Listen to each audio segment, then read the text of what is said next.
Hello. This is a brief and very basic tutorial for running Reason 5 with Cubase 5, kind of for dummies. No offense, I'm definitely a dummy when it comes to this kind of stuff. Anyway, I'm also going to throw a little EZDrummer in on the mix too, EZDrummer version 2. So first thing we do is run Cubase. And I'm also using a really old sound card. It's a PCI card. It's a M audio file 2496, but it has really low latency, which is cool, and it works really good. So if it isn't broken, don't fix it, I say. New project, blank is fine. Folder is fine that it's in. Let's full screen this, or rather, shall I say, restore. Okay, I'm going to close the transport, which is F2 if you don't know that. Most people already know that kind of stuff. All right, so I got an empty Cubase project here. I'm going to go up here to devices. Before I do that, I'll show you my latency here. Let's go to device setup. And in this VST audio system right here, you can see that I'm getting 6.7 millisecond latency, which is really good.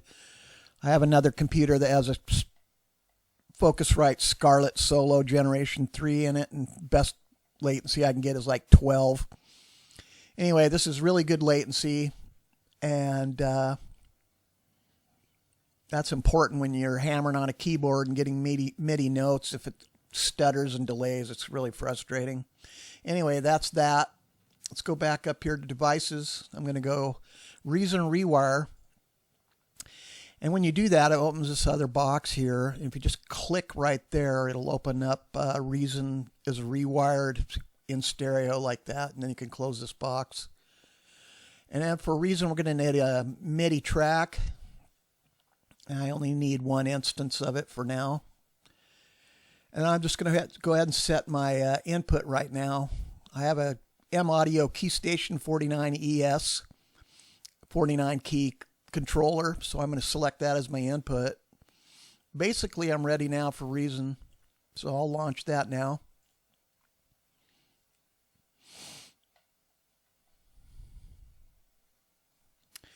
Another thing I notice with a lot of people's videos is when they open Reason, they've got a demo song loaded up in there. If you don't like that, and I don't, you just go to Edit Options or Edit Preferences. And right here where it says empty rack, when it's default song, that'll get you an empty rack like I just got when I opened it up. Okay, so I want a sound, so let's create an instrument. I'm just going to choose Concert Grand for this little deal here we're doing. Double click it. And then if you've used Reason at all, you'll know that it loads certain devices for certain sounds. In this instance, it's using Combinator. So over here on this MIDI track, I'm going to open this box right here up and choose the Combinator as my output. And I should have sound this time around. I think I've got that sorted out.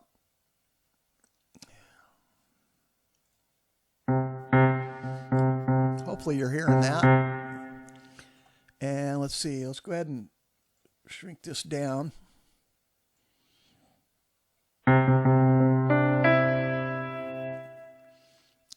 Okay, so basically if you hit record now, you can cut a track with whatever instrument selected right here. I'll do that for a minute. I don't have no clicks go on or pre-count or any of that kind of stuff.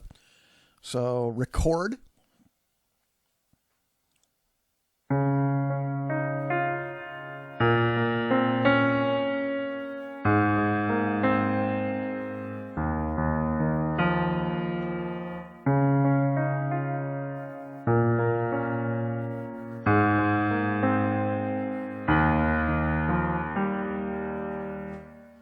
Spacebar stops. And if you look up here, you see I've got MIDI notes in there, and you can actually double click that, and then these are your MIDI notes that are in here and your velocities. And you can go in here and edit this with this key editor. Pardon me, I got something on my mic here. If you click, click, click on these, you can hear the notes, of course. And as most of you all probably know, once you have a performance in here, the MIDI, and you don't like the instrument or something, you can just change the instrument. I'm not going to go into all that process or whatever, but that's kind of how that works. And that's basically it. If you're done with it or whatever, you can render it out to audio, which I usually do because sometimes this seems to glitch out on me when I have multiple MIDI tracks and multiple Reason sound pieces or whatever. That's kind of it for Reason for now. So let's go ahead and get rid of this MIDI track. And I'm going to unwire MIDI or Reason now. So I bring this box up and just turn it off, and then it'll dump that track. I'll rewind on my track here. And I'm going to close Reason because I'm done with it. No. I better full screen this. Okay, so now we're moving on to EZDrummer. So if you hit F11, most people already know all this. It'll bring up your virtual instruments. And so you go in there and click in there. And then on this particular example, I want EZDrummer. So you click it. And it'll offer to add MIDI tracks for you, I think. So yeah, we go ahead and let it do that. And then it'll create a MIDI track here. We actually have sound this time around. That's cute. All right, so say you're in this browser and you got some cool track you really dig. How about this here?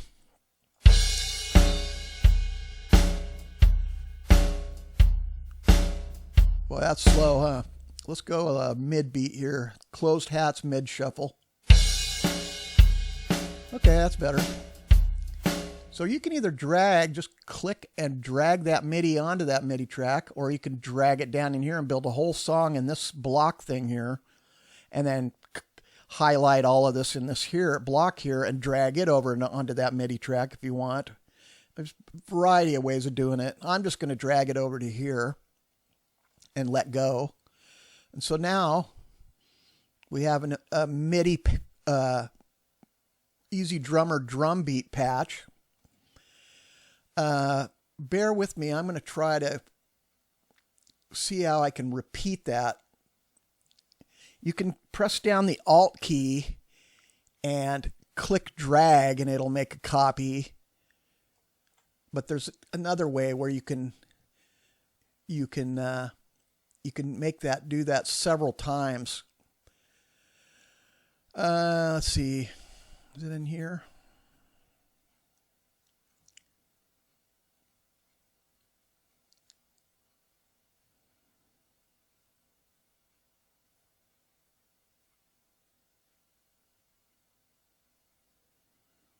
I don't know where that is in here.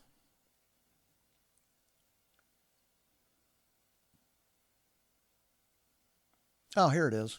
Duplicate. So if you've got the track highlighted, the piece MIDI or whatever, you can do duplicate or repeat. And if you hit repeat, it'll ask you how many copies you want. A lot of times I want the same drum beat for, I don't know, 50 bars or whatever. So I'm just going to put, in this example, 20. And I'm going to make them shared copies because it just reduces overhead in the computer and what have you. So when I hit shared copies, it'll put 20 copies of this in here. And if you can see there, it's put a pile of them in there. Now, if you could shrink it down, let's go ahead and do zoom to full. So that's got 161 bars of that beat in there. So if you hit play, it'll play that for 161 bars or whatever. So you can do all your other instrument recording and what have you at this point and add it to it and then render this stuff all out if you want. Anyway, I'm going to shut that down, but it's that simple really. So I'm going to go in here and I'm also going to blow away a bunch of these. You just highlight them and delete.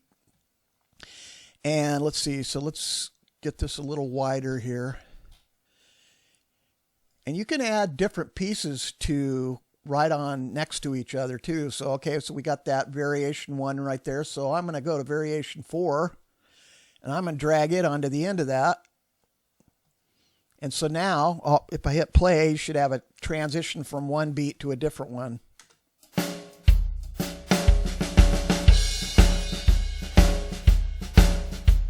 You can do that multiple times and, you know, all kinds of stuff.